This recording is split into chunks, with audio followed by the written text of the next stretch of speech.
Important people are here, so I'm going to go ahead and get started. Anyway, I think I know everybody, but just I'm Don Isaac, the Executive Director of the Office of Research and Grants. And again, pleased to host this presentation. And it's with Dr. Abbylin Sellers. And as you can see from the screen, probably that the recording is going to be, the presentation is going to be recorded and posted then on our ORG YouTube channel, just so people who didn't get a chance to tune in at this time can watch. And or you can also watch. And I think, Yvonne, be sure to post it on the chat later on, just the YouTube channel, just so people can have it in their memory bank. So Dr. Sellers is an associate professor of American politics and Department of History and Political Science, and in the APU Honors College. She also teaches there. She has a BA in political science from Westmont University, MA in public policy from Regent University, and a PhD in political science from Claremont Graduate University. Dr. Sellers has been, I believe, full-time at APU since 2011. Although she did teach there part-time before that. And she has also been an honored visiting graduate faculty for the last few years at Ashland University. She has received multiple grants, including grants from the Charles Koch Foundation, the American Enterprise Institute, the Fletcher Jones Foundation, the Association for Study of Free Institutions, and the CCCU. Her scholarly work, which has resulted in multiple publications and presentations, they touch on a variety of aspects in government and public policy. And they include things, just an idea of the kinds of things she hits on: preserving liberty, Judeo-Christian leadership in the public square, evaluations of government, and the influence, mostly negative, on adolescent behavior that some school-based programs on sexuality have produced.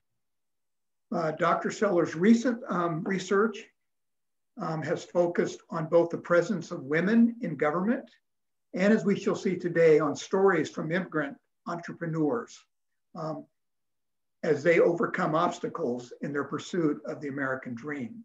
So today's sabbatical presentation from Dr. Sellers is titled ImmiGRIT, LA's immigrant restaurant owners tell their story of hard work, great food, and a dream. And hopefully we'll have a time for question and answer towards the end. And so be sure to take note of that. Abbylin. Great, thank you, Don, so much for that kind introduction. And thank you to all of you for taking an hour out of your workday to to attend this. And so I actually took my sabbatical in the spring of 2019 and was supposed to give this presentation last March, but obviously everything kind of being in flux, I was given the option of doing it virtually, and I resisted, hoping that we would be back on campus. And the reason is I wanted to be able to give it in person because I wanted to provide some of the wonderful foods from my immigrant entrepreneurs so at the talk. So I guess I'm going to have to save that for a book launch or something. So here we are doing this virtually, which is just fine. But yeah, so to just kind of give you a little bit of background of how I even got into this topic, this is actually a bit out of my wheelhouse.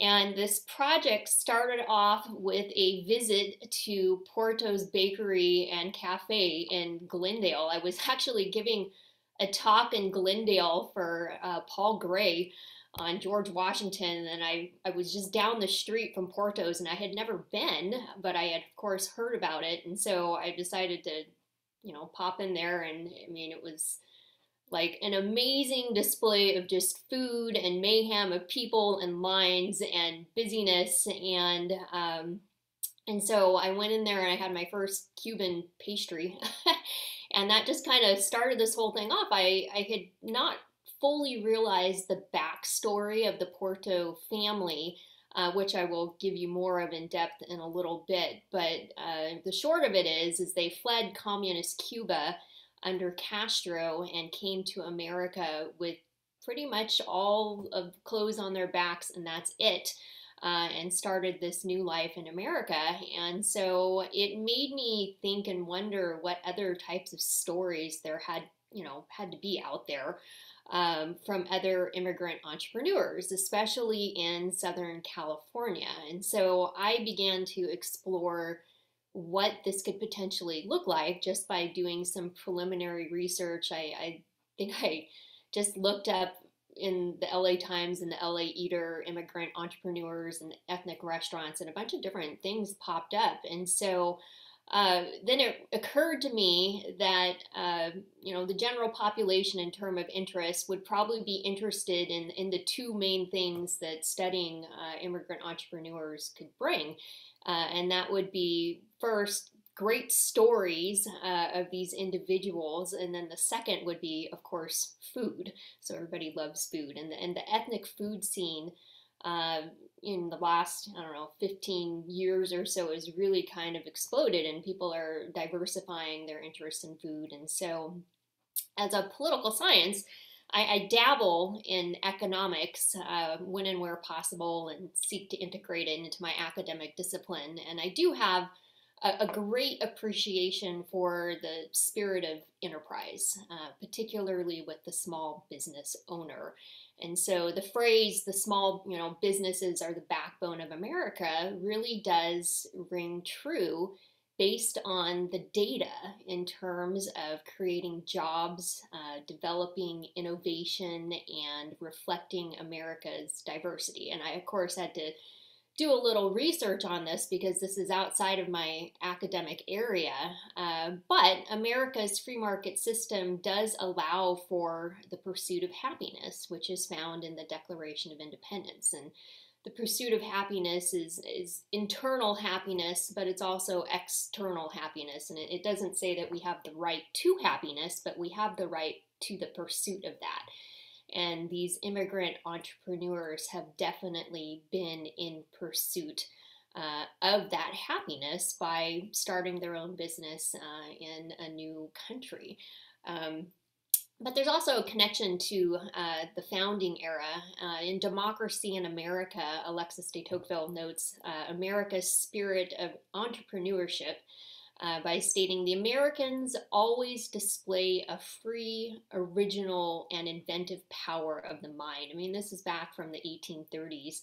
And a bit later, he said, he observed the ability to freely pursue innovation flourishes in a democratic society. And so Tocqueville's observations have remained accurate for the past 2 centuries, because what we see in this country is determined innovation, especially in commercial enterprises, and how it continues to characterize the American way of life. So I thought, well, these first generation immigrants particularly are drawn to the freedom of the American economy and the opportunity to work to achieve their business goals. And they're able to really make significant entrepreneurial but also cultural contributions by bringing in their heritage from their home country and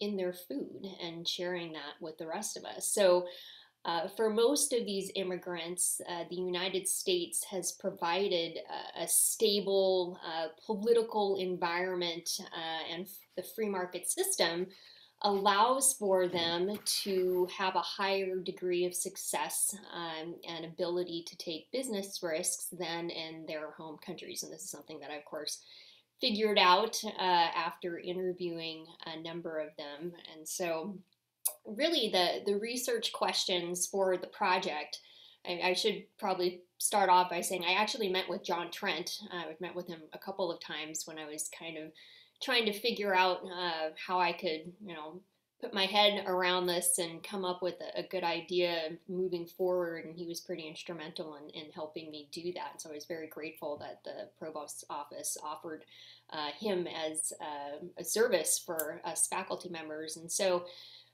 really what it kind of boiled down to is the project highlights and it celebrates hard work, and hence the title ImmiGRIT. So grit being the hard work of these individuals, as well as the perseverance and human flourishing of first generation immigrants and their families and their children who have grown up in this country.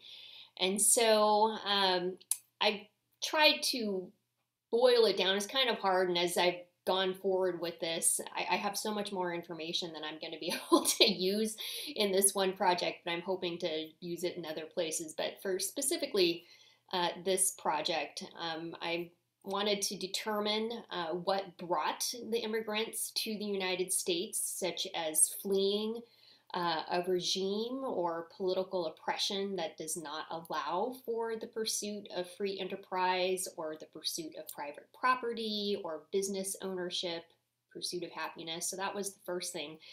But I also wanted to know what their motivations were for starting a private business or a small business. I wanted to know how they have overcome the challenges of leaving what is considered home and coming to a new country and having to assimilate to a new culture, norms, live under a different type of government, live under regulations for their business. And so that factors in the challenges and barriers that come with owning a private business. In Southern California, particularly Los Angeles County, the regulations are going to look a lot different than they are versus somewhere in the middle of the country. And so that was another factor I wanted to explore. But ultimately, I mean, it's about the success of the immigrant entrepreneur and that they have experienced in their small business, as well as how they've been able to use their success to become civically engaged in their communities. And that's a really big part of their stories, because they don't just exist alone in their own little vacuum, but they've been able to make great contributions to their local environments, wherever they're located. So as far as why would I choose this specifically, again, I had to do a little research, and interestingly, there's actually very little to no research on immigrant restaurant businesses and their contributions to local economies and communities. A lot of the existing studies focus on the success of immigrant entrepreneurs in technology, in the sciences, but fewer studies actually look at service industry small business, which you would think that would be one of the most obvious places to start or to have research because of the entry level. It's much easier to enter there. But the qualitative research on immigrant entrepreneurs, again, has a tendency to focus on narrow business sectors such as nail salons or other areas, but they don't do so comprehensively. And so I want to fill the gap in this to demonstrate that small businesses are, of course, just as important in their economic and cultural offerings, but specifically focusing on ethnic restaurant owners. So in the things that I was able to read, maybe they highlight one restaurant owner and a mix of a bunch of other different immigrant entrepreneurs, but there's nothing out there that specifically is focusing on restaurant owners as a business owner. I know there have been a number of documentaries and things on immigrants who work in kitchens, but this is the actual business ownership. So this project is also timely in terms of the national debates on immigration policy. There are obviously varying opinions on immigration, and so this study really seeks to bring a human element to the term immigrant and demonstrate how we as a nation provide opportunity for the pursuit of the American dream.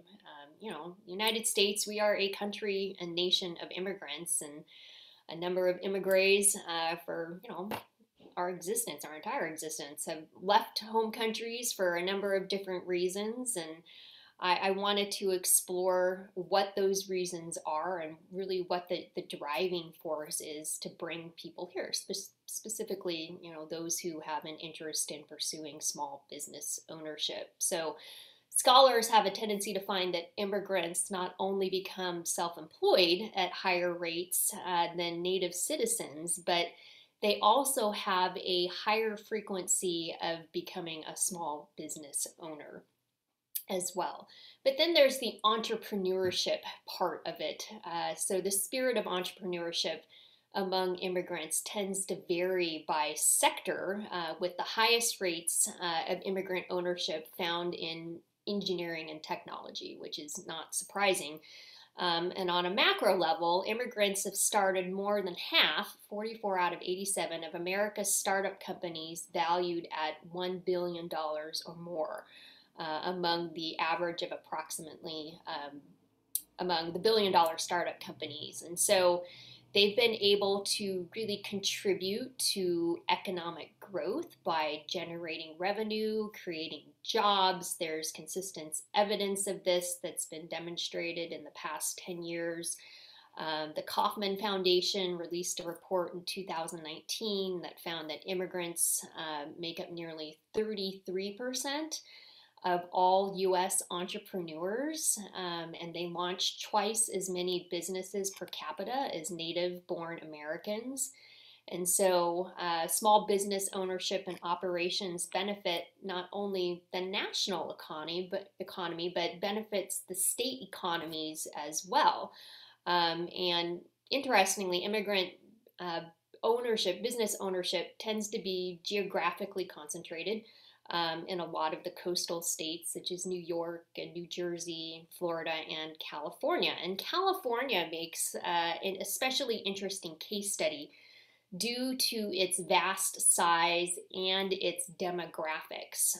Roughly 1/3 of California's business ownership is by immigrants.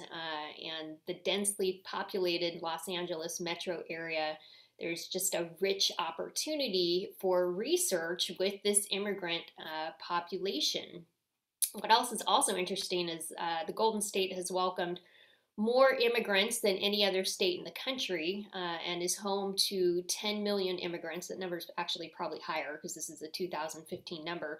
And 27% of California's population is foreign born.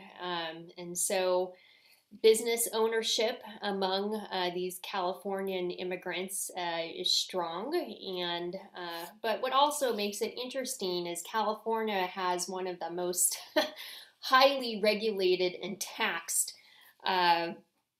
burdens on business owners, and I mean it ranks number 49th in the annual tax climate ranking, and by that it means like as far as how much it can tax, and tax laws, they're not as consistent and they can be changed. The corporate income tax rate in California right now is 8.84%, which is fairly high. And so that makes owning a business in California even more challenging, especially small business owners and trying to figure out how to navigate not just that, but all of the regulations that come with that as well. And so that's another part of this project. So as far as my data, I have had stellar undergraduate research assistants I've been able to hire to assist me in this project along the way. It's been going on for a few years. And one of them was able to collect, I said, no, I want you to develop a spreadsheet and find as many ethnic restaurants in the LA County area. I said, try to keep it under 100, but just you're going to find a lot. But I said, what I'm really looking for are people who are first generation immigrants. So I said, you're going to have to do a little research on their websites, in the LA Times and the LA Eater, whatever stories you can find that have been written about them. But I really want the first generation type immigrant.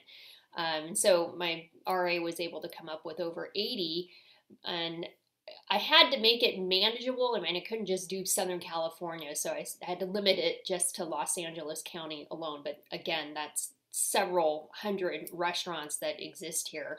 Um, the other thing that I wanted to consider as well was I didn't want to just look for immigrants who were coming from more free, ranked free countries. So I use the Index of Economic Freedom rankings that lists a country as repressed, mostly unfree, moderately free, and free. And so I had my RAs really look for countries that fell under the repressed, mostly unfree categories, because I thought those stories, not that, the other stories wouldn't be interesting, but I thought, well, those might provide some more insight into reasons of leaving beyond just, oh, I just want to try something else in a different country. And so that was another part of that. So, of course, I had to secure IRB approval before I could do anything in terms of being in contact with these entrepreneurs, and was able to do that. And so I set a target of trying to whittle down that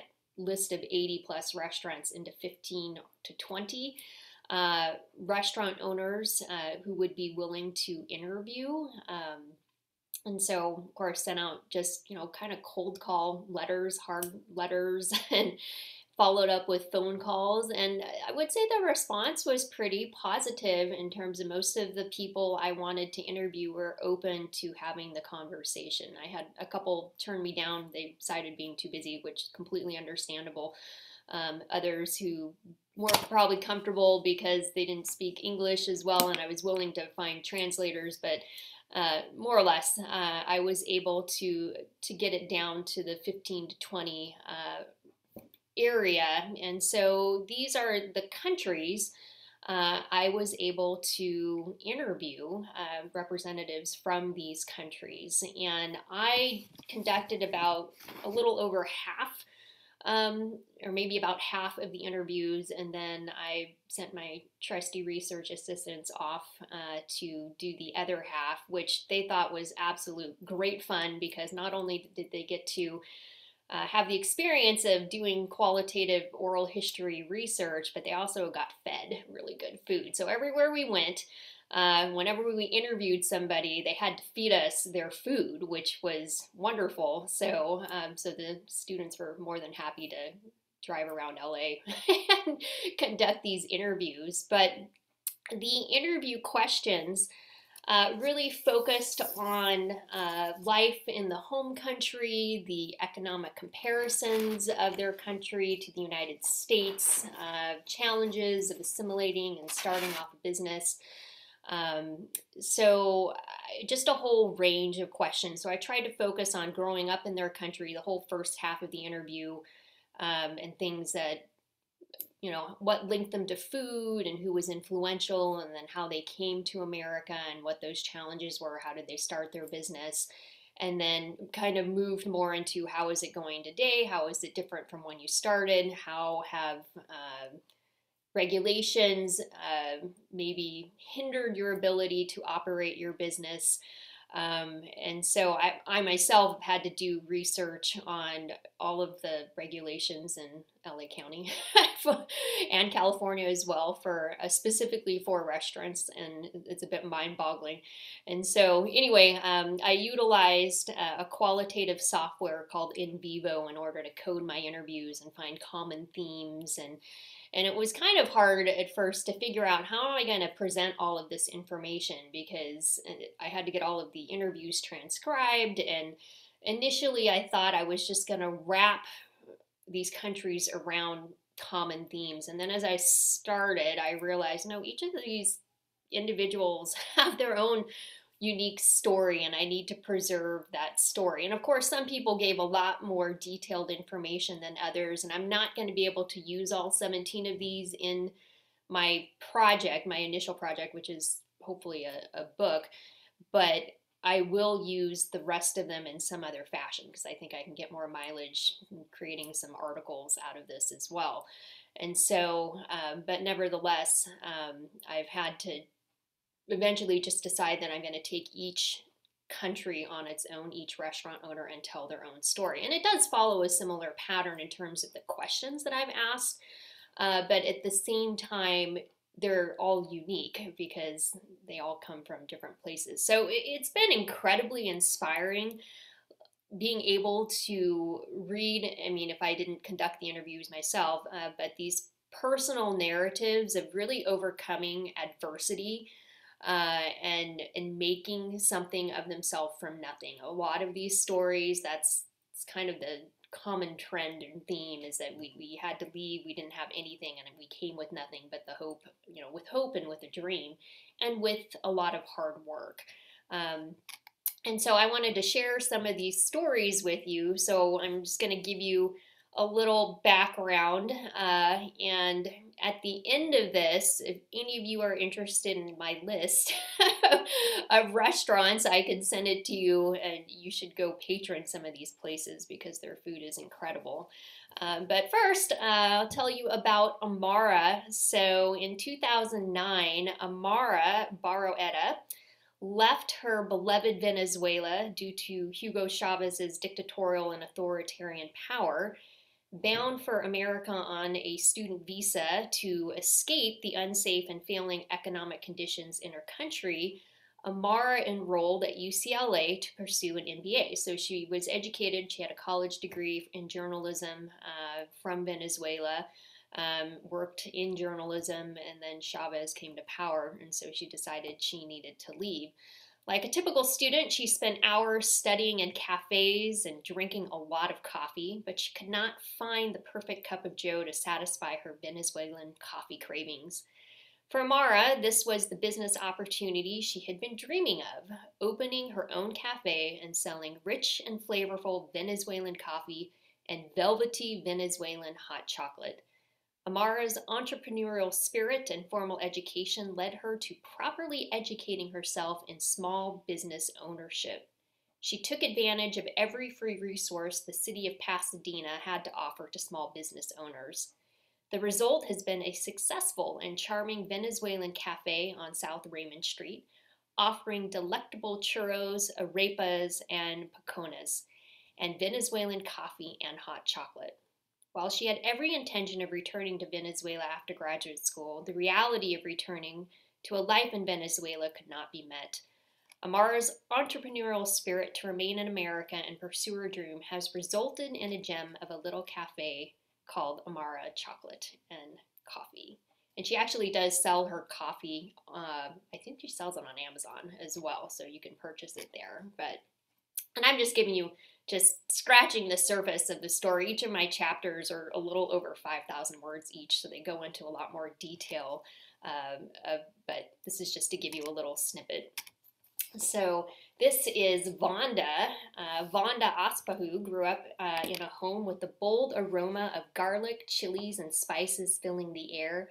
Having immigrated to the United States from Thailand at age 5 with her parents, Andy and Anna, and her brother, Peter, Kathy, her youngest sister, would be born in America.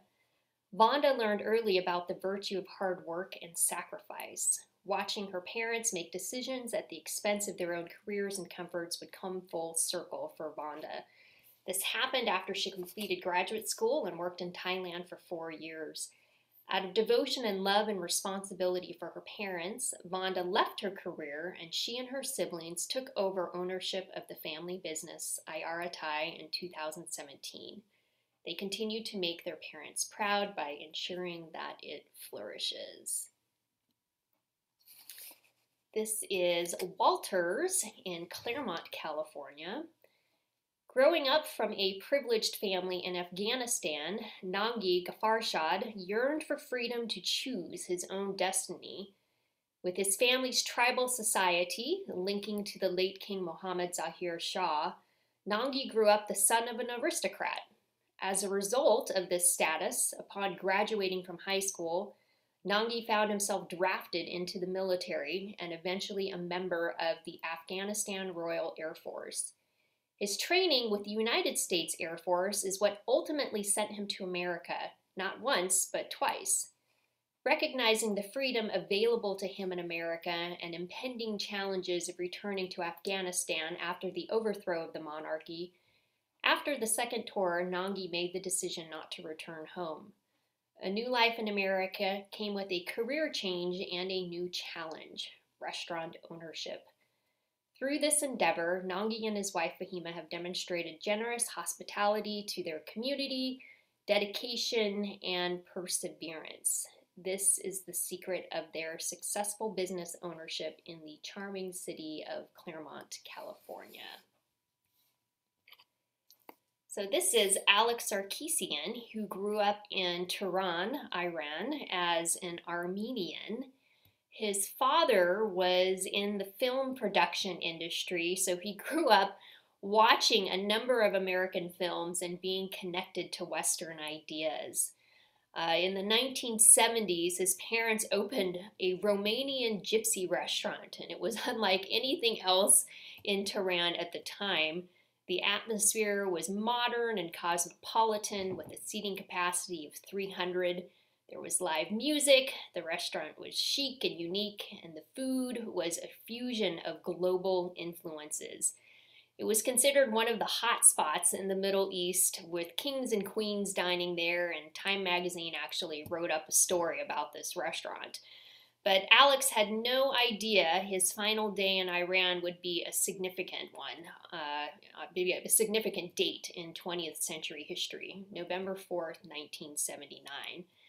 Alex was back on holiday from school for a visit, and his father called him at the house and told him, "Pack your bags, you're leaving." He was going to school in England at the time, and it was the storming of the American embassy that took place, and so that was the last time that he was in Iran. So he remained in England, and he started working in the fashion industry and moved to Canada and eventually came to LA. And then in 2008, realized he needed a change and thought, I'm probably crazy thinking of going into the restaurant business during a recession.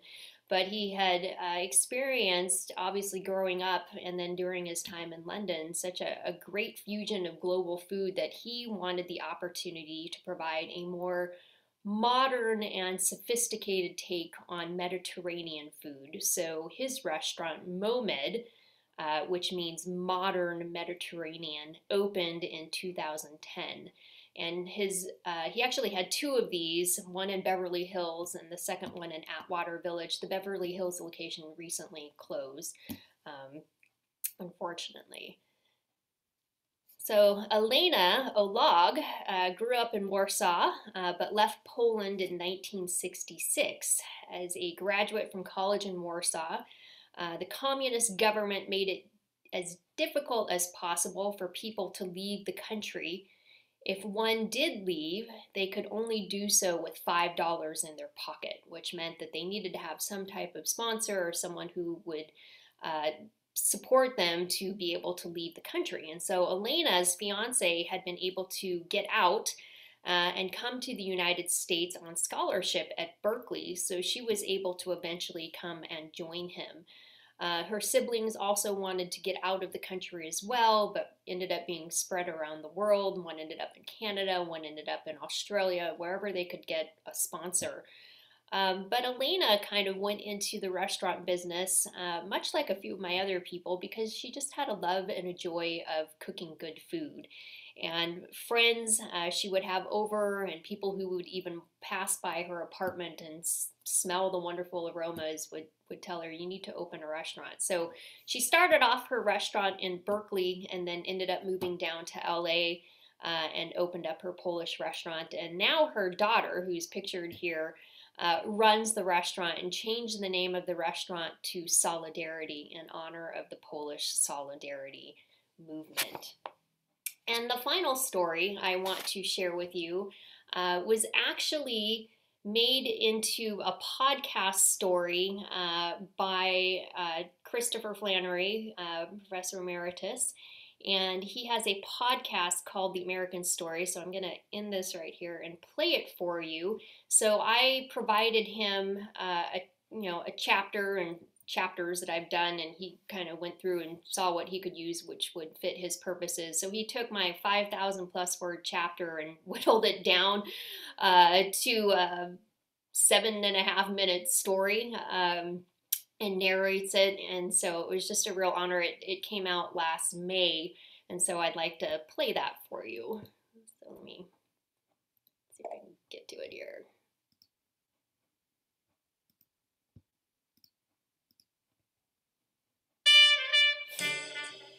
Welcome to the American Story. Mostly true stories about what it is that makes America beautiful. Heartbreaking, funny, inspiring, and endlessly interesting. This is Chris Flannery with the Claremont Institute. I call this one Make Cakes. During peak hours in the 300 block of Brand Boulevard in the city of Glendale, in what is called metropolitan Los Angeles, you might see a line of eager people of all ages and backgrounds making their way into Puertos Bakery and Cafe. You might see a similar scene in Buena Park, Burbank, Downey, or West Covina. Portos is a many-splendored gift to the Southland, and it's not just the empanadas. It's the spirit of freedom and enterprise. Rosa and Raul Porto and their children brought this gift to America from Cuba a lifetime ago. In 1959, Fidel Castro had just imposed communism on Cuba and made private businesses illegal. In the town of Manzanillo, this put an end to the jobs held by Rosa and her husband Raul. Raul was forced to work in a labor camp cutting sugar cane for $8 a month. Rosa was left at home without an income, trying to figure out how she and her family could survive. Rosa's neighbors were already familiar with her grandmother's and mother's cherished recipes, and with Rosa's skill in bringing them to life, and they had 2 historic words of advice for her: make cakes. So this is what she did. She went straight to work in her kitchen, creating cake and pastry masterpieces from her mother's and grandmother's recipes and her own, to sell to her neighbors. Rosa's mother was from the Galicia region of northern Spain, and it helped that she passed on to Rosa not just her recipes, but a strong spirit of self-determination. Because Castro had made it a crime to own private property, or to pursue a private business enterprise. Rosa's Sunbeam mixer was a critical tool for crafting her cakes, but owning the mixer was illegal under the communist regime. So when the secret police conducted their raids on houses, the mixer would be tossed over the fence, and neighbors would hide it and other equipment in their backyard. If she or her neighbors were caught, they could be imprisoned for 20 years or more. Nor could she purchase ingredients in a market. When clients commissioned a wedding cake from her, entire families would chip in to bring her 2 eggs from here, 2 eggs from there, and the flour and sugar, all risking imprisonment if they were caught committing the crime of private commerce. She would take payment in kind that came from meager government rations of beans, rice, chickens, pork. With her underground bakery, Rosa and her family survived. But she and Raul didn't want their children to have to grow up under communist tyranny, and they joined the hundreds of thousands of Cubans trying to leave the country however they could. Finally, after 8 years of waiting, in July 1971, they were able to take a Pan American World Airways Freedom flight to Miami. The Cuban government did not allow anything to be taken out of the country. The Porto home was turned over to the government. Everything, including jewelry, even wedding rings, must be left for the government to impound. Not a single dollar could be tucked in one's pocket.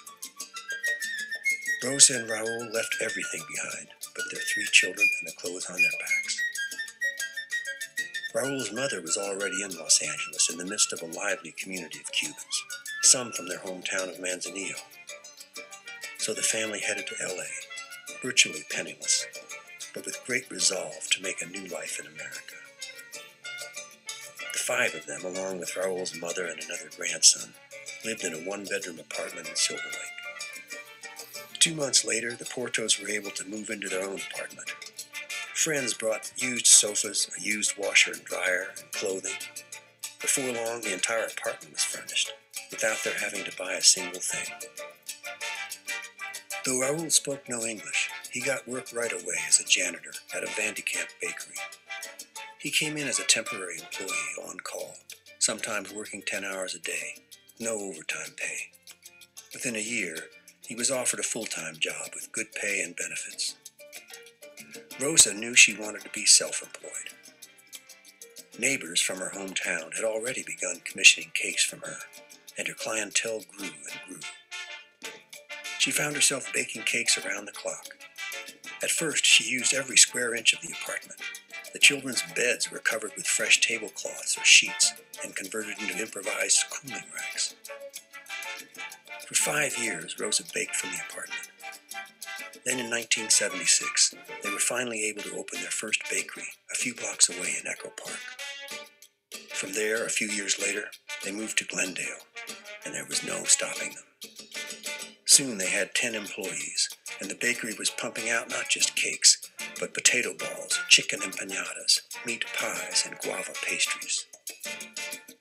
The clientele also grew with new Filipino, Mexican, and Salvadoran customers. They opened a Puertos in Burbank in 2005, Downey in 2010, Buena Park in 2016, and West Covina in 2019.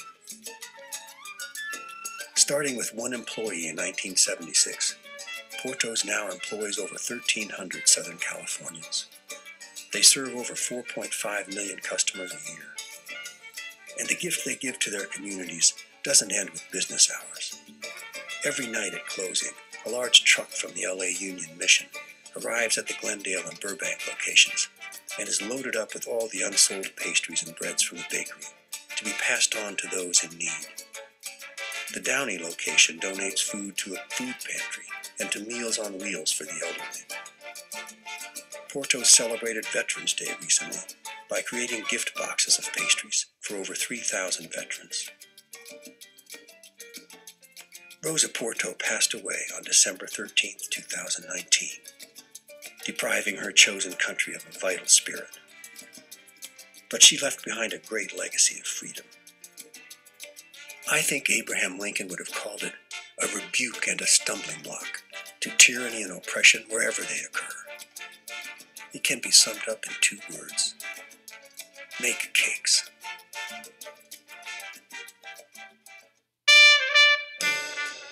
Thanks for being part of the American Story. This is Chris Flannery with the Claremont Institute. Don't forget to subscribe to the American Story podcast on your favorite podcast app, like Apple, Google, Spotify, or Stitcher. If you'd like to learn more about these stories or how you might support them, please visit our website at www.theamericanstorypodcast.org. That's theamericanstorypodcast.org.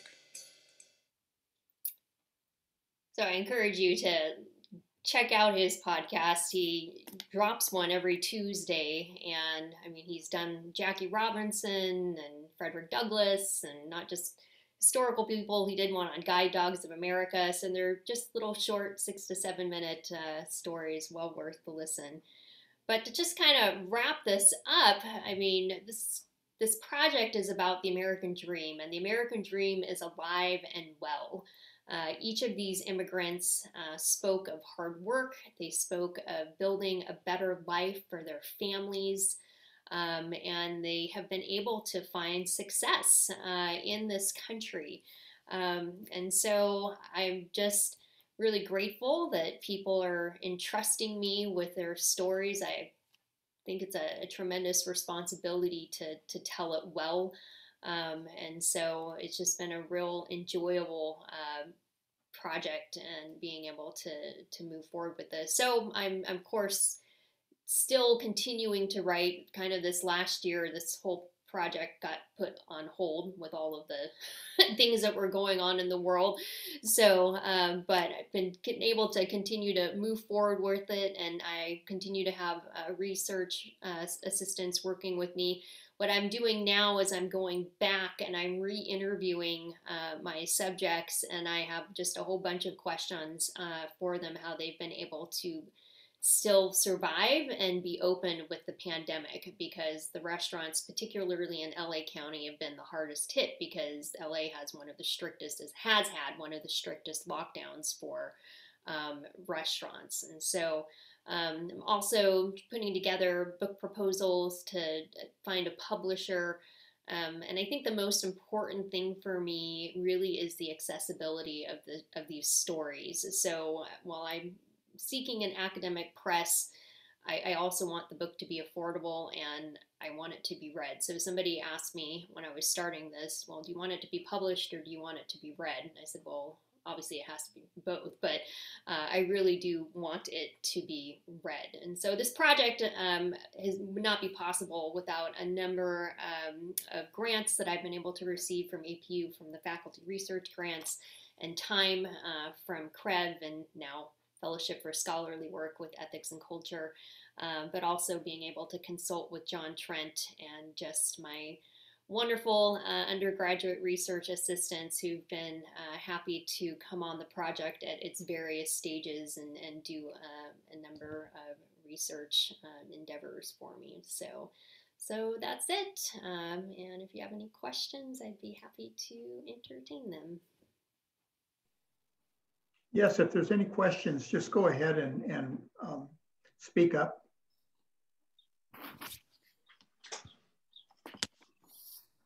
I'll start what people are thinking. Did you have any sense of the entrepreneurs' feelings about the highly regulated Los Angeles business environment? Was it in their mind highly regulated from where they came from, or was it kind of not so regulated? Were there comparisons that you were able to see? Yeah, definitely highly regulated. I mean, Nangi came from Afghanistan. He said, you kill the calf, you throw it in the back of a truck, it stays there for a few days. You don't have to refrigerate it. So, I mean, just things like that. But that portion of the interview, and I've been trying to figure out how I can integrate it in this, and that might be a separate article all in itself, but pretty much all of them have said it's gotten much harder to run their business.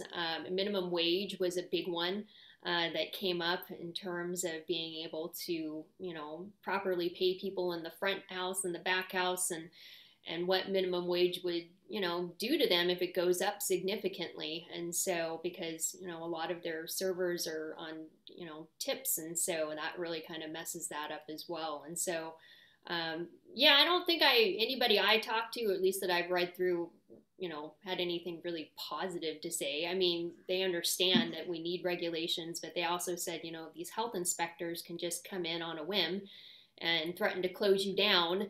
And so they all, one of the questions I asked, well, what would you recommend? And, to make it easier. And so they said there needs to be kind of more, I guess, streamlined expectations, because it seems like it's not the same from one business to another. And so, but that's definitely made it more challenging for them to be able to run their business. And restaurants are governed by different regulations, obviously, when you're dealing with food and temperatures and things of that nature, and closeness to a, I don't know, sink or something of that.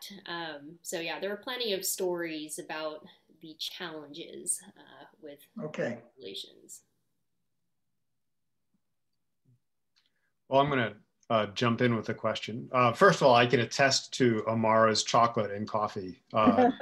It's outstanding.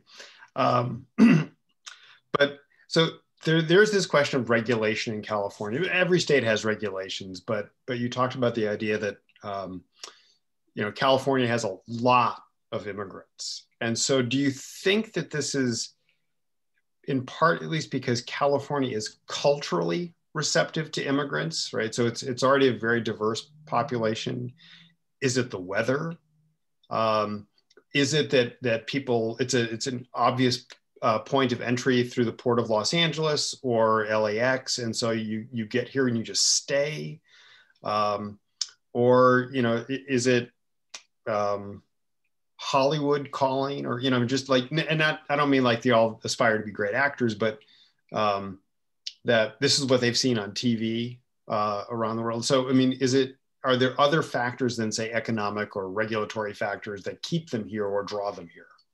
Right. Well, I definitely think historically, this kind of LA was where, you know, the large Cuban, I mean, Betty Porto, when I interviewed her, said, oh, yeah, there were people here from my hometown already here in LA. So I think that kind of historically, certain communities, like there's a very large Armenian community in Pasadena. And so Armenians, you know, who knew each other in, you know, wherever they were and ended up here. So, but I definitely think the historical part of this is just where you come, as silly as that sounds, is part of it. But I think the other part too is probably the glamour of Southern California.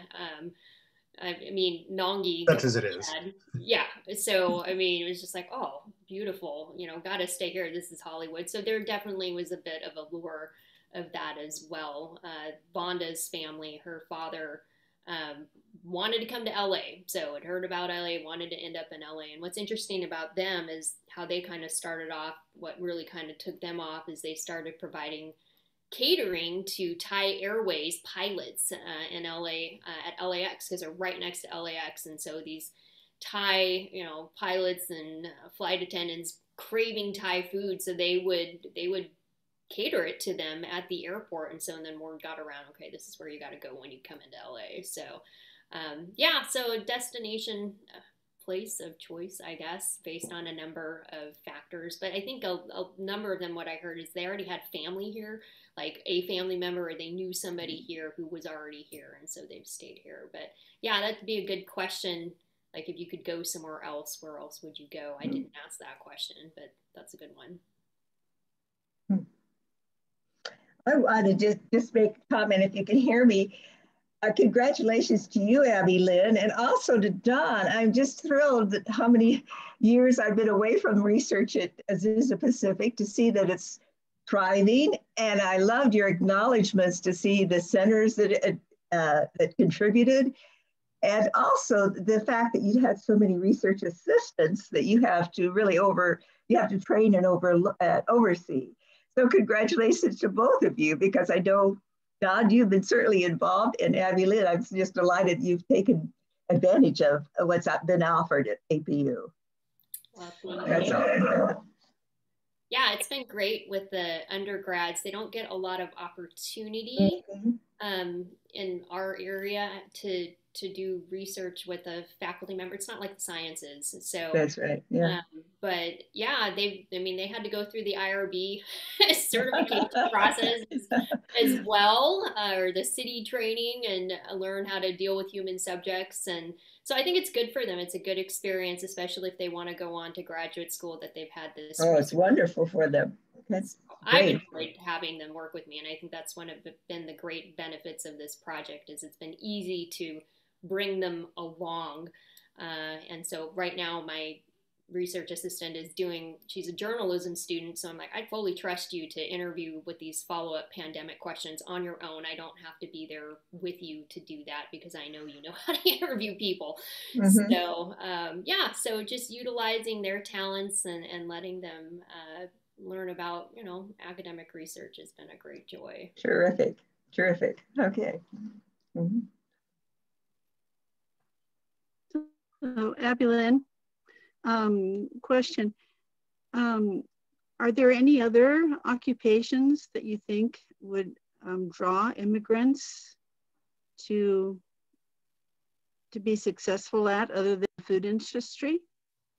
Oh, absolutely. So as I mentioned, a lot of these immigrants that have been written about in the literature, they're in the tech industry or in the sciences. And that's what's been written about, is their successes and contributions in these areas. But in terms of just kind of the service level industries, I mean, there's one, I didn't look into this, but there's, you know, a lot of donut shop owners who they're not Vietnamese. What are they? Oh, Dan knows. So Cambodian. That's right. Cambodian donut shop owners. And I think just even looking into that on its own would have been really interesting. But yeah, so I just chose to look into this specific sector because there's not a lot of published research on it, but they go into a whole host of things, whatever their specialties are. But a lot of people I talked to did different things before they came here. Their parents came here, they were born here, a couple places. Now they're in charge of the restaurant, they've taken it over. I mean, the Puertos are that way. I interviewed a Mexican Oaxacan restaurant, family-owned business. Now the kids all run it. So, but yeah, so I'm just focusing on a sector that I didn't even know that there wasn't much written about it until I started looking at it. But I just thought, oh, this would be interesting to talk to restaurant owners and learn about how they're making it in their industry. Okay, well, it's about 1 o'clock, so we're going to have to cut this off. But thanks everybody for coming out and participating in this. Thank you, Abbylin. Oh, you're welcome. Excuse me, Dr. Sellers.